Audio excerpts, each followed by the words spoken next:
Welcome back to the morning show. This is the scene right now inside Westminster Hall, where Queen Elizabeth II will lay in state for the next 4 days before her funeral on Monday. Now, it was a dramatic moment just a short time ago as one of the guards collapsed there. You can see just in front of the coffin, other guards, of course, racing to help him. Security protocols in place straight away. The crowd stopped moving. Now, if we have a look back at this live shot, we can see, of course, everyone is back in their place safely, and the thousands and thousands of emotional mourners continue to file past.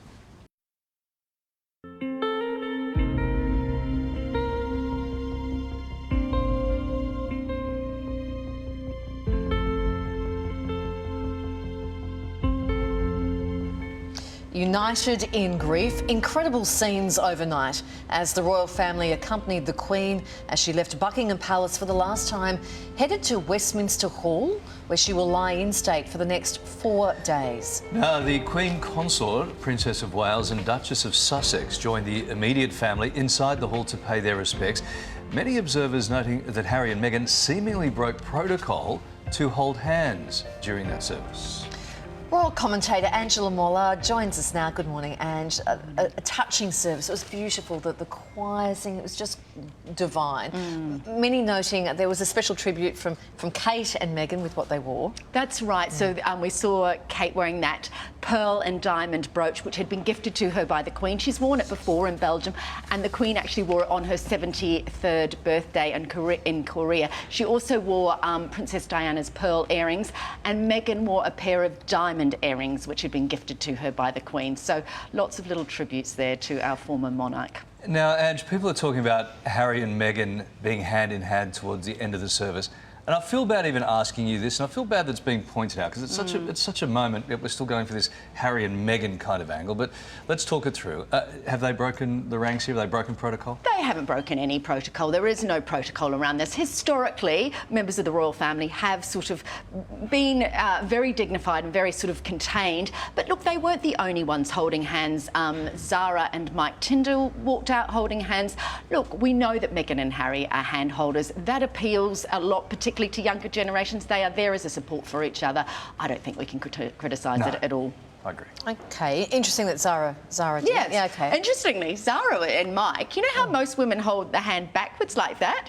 Zara's the boss. She's got her hand on the front, and he's a rugby player, so yeah, she's wearing the pants. We've seen a lot of the family in the past week, haven't we? Do they now just sort of withdraw until the day of the funeral, or will we see them in the sort of the next few days? That's right. Well, on Friday night they've got the Prince's Vigil, which is similar to what we saw in Edinburgh, where the Queen's children will stand around her coffin, and that's the time that we're expected to see Andrew, of course, the one time he's allowed to wear military uniform. Over the weekend, obviously, all those dignitaries will be flying in from around the world, and it's talk that the new king will be holding some sort of event for those people, but that's not being confirmed yet. And then, of course, we have the funeral on Monday. There has been talk that the family has got together for dinner, that happened on Tuesday night, but that's unconfirmed at the moment, so it's just reports that they all got together and sat down for dinner. Of course, it would make sense. It would make sense. I mean, you do need to do it. And of course, it's Prince Harry's birthday tomorrow, his 38th birthday, so whether or not what tributes for him, you know, it's a very difficult one to know what the royal family might do around that. Yes, that will be interesting. All right, now we touched on this earlier in the week, and sure enough, this news has come out that about the King's staff and the reshuffling and the redundancies. What do we know at this point? Well, 100 members of the new King's staff have already been told that they will be made redundant. Now, you'd think that is a fairly cruel time to tell them to, you know, they're grieving themselves. They were members, or, you know, some of them would have spent time with the Queen. They have to do it legally. There's 3 months' notice, and they are trying to repurpose them in other jobs. But of course, when you amalgamate two households, the former monarch's household and of course King Charles's household, people will lose their jobs, unfortunately. So who's getting the redundancies? The ones that have been with him and won't be moving on, or the ones who were with the Queen and are no longer needed? At this stage, the 100 redundancies have been given to Charles's existing staff, and this is largely because of the Prince's Trust, things that his charities that he now now won't be involved with because he's the monarch. Right. Just for some perspective, how many on staff would he have? I have no idea, Larry, but I mean, you know, look, because you've got all those estates, so that he now has instead of owning the Duchy of Cornwall, that now moves on to William, so those staff will probably stay there. So yes. I don't know, but, you know, I mean, you've got 775 rooms to maintain at Buckingham Palace. Right. There's a few jobs to be done. Yes. So as the Prince of Wales, he was stationed at Clarence House.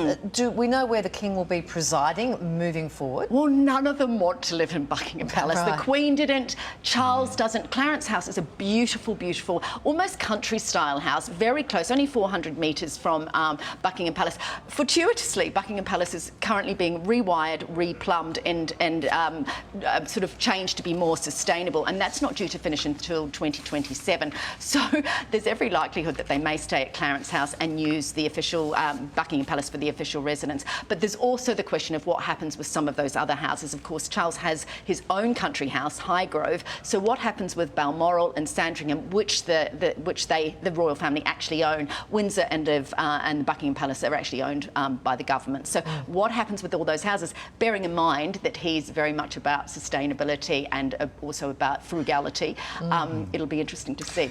And Prince William and they just moved to Windsor, so they'll stay there though, because they weren't going to move. They only moved a couple of weeks Yes. ago. There has been talk that they might move into Windsor Castle, but you cannot imagine. They want that family, small family home, Yes. 4-bedroom home. That's all they've got. Yeah. What an issue. Which palace to live in? Thank you, Like, can you imagine? Coming up for you, our special coverage continues with the royal photographer who captured this incredible